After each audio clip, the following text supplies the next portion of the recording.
Selamat datang kembali di pembahasan mendalam kita. Kali ini kita bakal mengupas sumber Anda dari Harvard Business Review.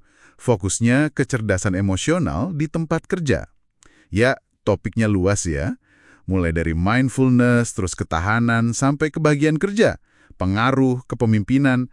Misi kita kali ini sederhana aja, menggali gimana sih kondisi batin kita, kayak kesadaran, emosi, pola pikir, itu nyambung langsung ke kinerja dan juga, ya, kesejahteraan Anda di kantor. Pernah kepikiran nggak, kalau mindfulness itu secara harfiah bisa loh mengubah struktur otak, atau mungkin justru kemajuan-kemajuan kecil sehari-hari itu motivator terbesar buat tim Anda. Oke deh, mari kita bedah lebih dalam. Kita mulai dari yang lagi ngetrend tapi penting nih, mindfulness. Ini bukan cuma sekedar ikut-ikutan, tapi ada sainsnya. Sumber Anda menyebutkan kalau praktik mindfulness, kesadaran penuh, nggak menghakimi, di momen sekarang, itu bisa memperkuat bagian otak depan, korteks prefrontal. Itu kan area buat mikir rasional ya, jadi bisa bantu Anda tetap tenang, strategis, pas yang lain mungkin udah panik duluan. Ini udah jadi kayak must have, bukan lagi nice to have. Betul, dan krusialnya itu kenapa ini penting buat kinerja, bukan cuma soal fokus loh. Mindfulness itu melatih kita juga buat menangkap peluang yang mungkin kelewat. Terus bikin kita nggak gampang ngejudge orang. Nah, ini kan jelas memperbaiki hubungan kerja ya. Menariknya lagi, bisa meningkatkan karisma juga katanya. Dan yang pasti, ini alat bagus banget buat kelola stres. Jadi dengan mindfulness, kita bisa mulai mempertanyakan keyakinan yang mungkin selama ini membatasi kita. Misalnya, saya harus selalu sempurna, atau cuma saya nih yang bisa beresin ini. Kita jadi bisa lihat situasi itu nggak cuma hitam putih, tapi ya rangkaian tantangan dan juga peluang. Kesadaran kayak gini nih jadi fondasi buat ketahanan nanti. Nah, ini nyambung ke pertanyaan penting nih. Kalau mindfulness itu fondasinya, terus apa dong yang benar-benar bikin kita semangat kerja dari hari ke hari? Sumber Anda menunjuk ke sesuatu yang mungkin kedengarannya sepele, kekuatan kemenangan kecil atau small wins, jadi kemajuan dalam tugas yang berarti buat kita, sekecil apapun itu, ternyata dampaknya signifikan banget ke inner work life kita. Apa itu inner work life? Ya, campuran motivasi, emosi positif, cara kita memandang pekerjaan. Ada statistik yang, wah, lumayan mengejutkan nih. 95% manajer katanya salah tebak loh soal apa motivator nomor satu timnya. Mereka nggak nyebut kemajuan. Kaget juga ya, kesenjangan persepsinya bisa sebesar itu. Nah, ini dia nih yang jadi menarik banget. Iya, ini menyoroti banget apa yang disebut prinsip kemajuan. Mendukung langkah maju itu, sekecil apapun, ternyata kunci utama motivasi. Sebaliknya, kalau ada kemunduran, setbacks, itu dampaknya negatif banget. Bisa menghantam motivasi intrinsik, minat kita pada kerjaan itu sendiri, sekaligus motivasi ekstrinsik, kayak butuh pengakuan gitu. Bahayanya, kadang tindakan manajer yang kelihatan sepele, kayak mengabaikan ide karyawan atau ngambil alih tugas tanpa diskusi, itu bisa tanpa sadar justru menghancurkan makna kerja dan bikin orang merasa setback. Implikasinya apa buat Anda?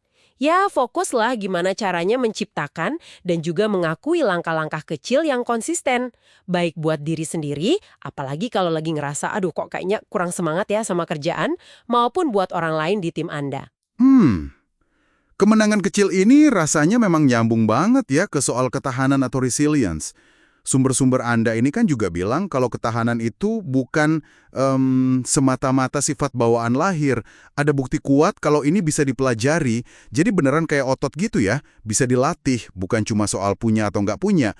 Dan ini bukan cuma soal bertahan pas lagi susah, tapi juga soal gimana kita recharge, ngisi ulang energi lagi setelahnya.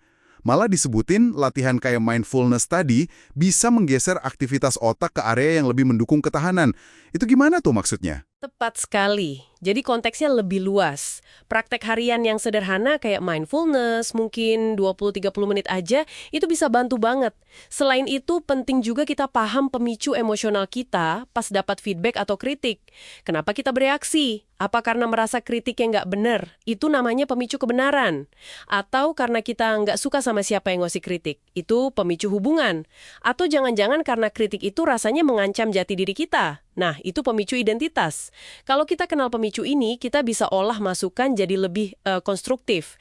Ada juga aspek penting lain, kemampuan menciptakan makna, meaning making, dari kesulitan. Kayak contohnya Viktor Frankl, di kamp konsentrasi itu, kemampuan ini inti dari ketahanan sejati.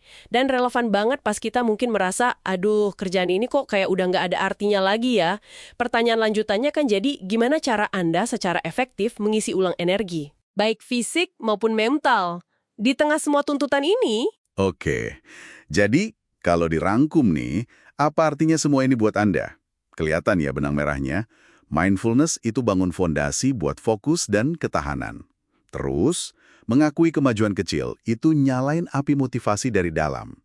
Dan ketahanan, yang ternyata bisa dipelajari dan diisi ulang, itu bantu kita lewatin tantangan, termasuk pas lagi ngerasa, kurang nyambung sama pekerjaan.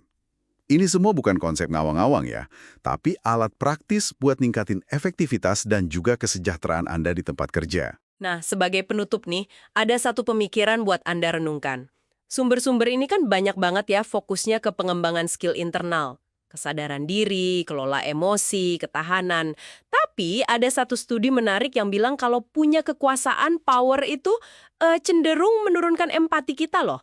Pertanyaannya gini, pas tanggung jawab atau pengaruh Anda makin besar nih, gimana caranya Anda bisa terus ngasah skill internal tadi, mindfulness, ketahanan, positif, tapi nggak kehilangan kemampuan buat paham dan ngerasain sudut pandang orang lain?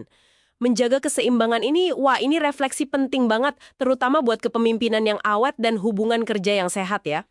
Terima kasih banyak sudah menyimak pembahasan mendalam kita kali ini. Semoga bermanfaat ya.